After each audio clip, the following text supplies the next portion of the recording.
Assalamualaikum warahmatullahi wabarakatuh. Saya Muharyanti Permantika dengan NIRM 02111950 dari Prodi Teknologi Mekanisasi Pertanian jurusan Pertanian Politeknik Pembangunan Pertanian Bogor. Pada video kali ini saya akan memaparkan mengenai pengujian mesin dan peralatan pertanian. Nah, pada saat ini kita sedang berada di revolusi industri 4.0 yang dimana pertanian tidak akan mampu memenuhi kebutuhan penduduknya tanpa adanya perkembangan teknologi. Nah, dengan adanya perkembangan teknologi dalam pertanian ini mampu memberikan dampak positif yang cukup besar.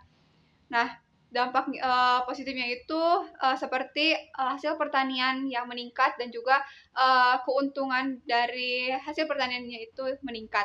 Nah, sebelum alsintan dipergunakan atau diperjualbelikan secara luas, tentunya harus dilakukan suatu pengujian terlebih dahulu. Mengapa sih harus dilakukan pengujian dan apa sih tujuannya? Nah, pengujian ini dilakukan agar setiap alat dapat menghasilkan hasil ukur yang sama, karena meskipun dilakukan beberapa jenis alat yang sama, belum tentu memberikan hasil yang sama juga. Nah, sedangkan tujuannya itu yaitu untuk melindungi konsumen akibat kerugian dari penggunaan alsintan yang tidak dapat dipertanggungjawabkan baik dari dalam negeri maupun dari luar negeri. Nah, sebagaimana yang tercantum pada dasar hukum Undang-Undang Nomor 8 pada tahun 1999 mengenai perlindungan konsumen.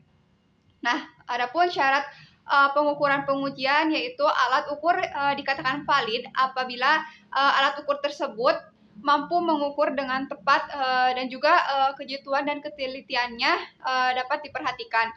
Nah, sedangkan perkembangan instrumen dalam suatu pengujian yaitu dari penggaris manual berubah menjadi digital, meteran menjadi digital dan juga timbangan manual berubah menjadi digital.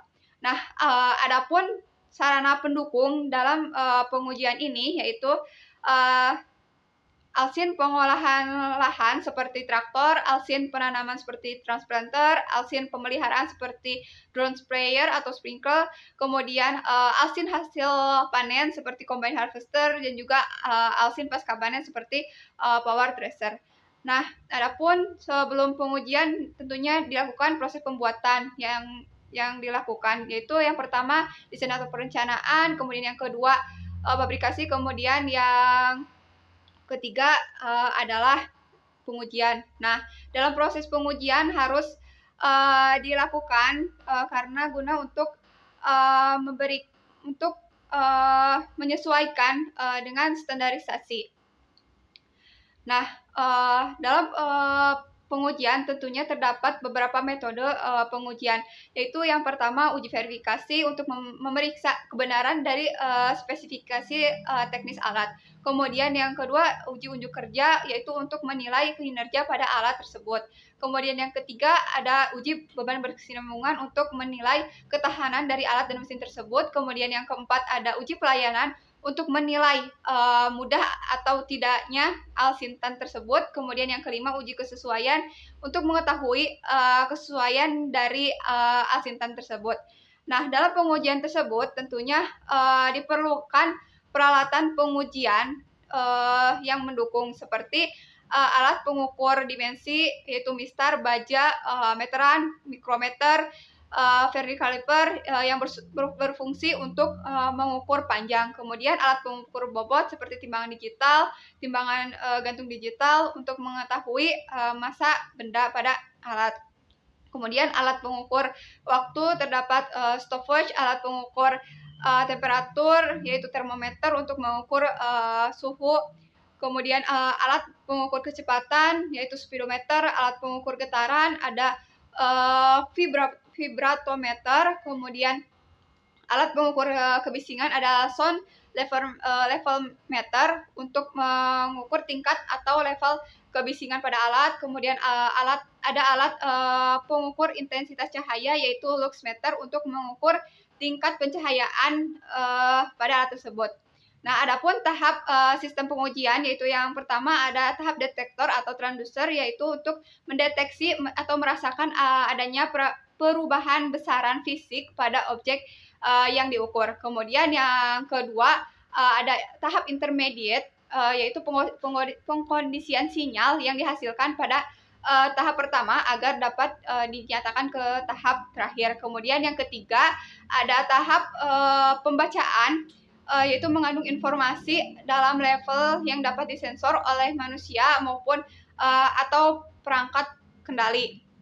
Kemudian ada tahap evaluasi, yaitu tahap evaluasi dalam pengujian. Nah, yaitu tahap evaluasi hasil uji, kemudian evaluasi laporan uji, kemudian ada evaluasi akhir yang dimana pada evaluasi akhir ini mengevaluasi kembali dalam segala aspek, mulai dari standar mutu, hasil data, sampai pada laporan hasil. Nah, itu tadi beberapa pemaparan ataupun tahapan dan juga metode perkembangan mengenai hal-hal yang harus diperhatikan pada saat melakukan pengujian. Baik, terima kasih atas perhatiannya. Semoga apa yang dapat saya sampaikan dapat bermanfaat dan juga berguna bagi kita semua, dan mohon maaf apabila terdapat kekurangan dan juga kesalahan dalam pemaparan tadi. Sekian yang dapat saya sampaikan. Wassalamualaikum warahmatullahi wabarakatuh.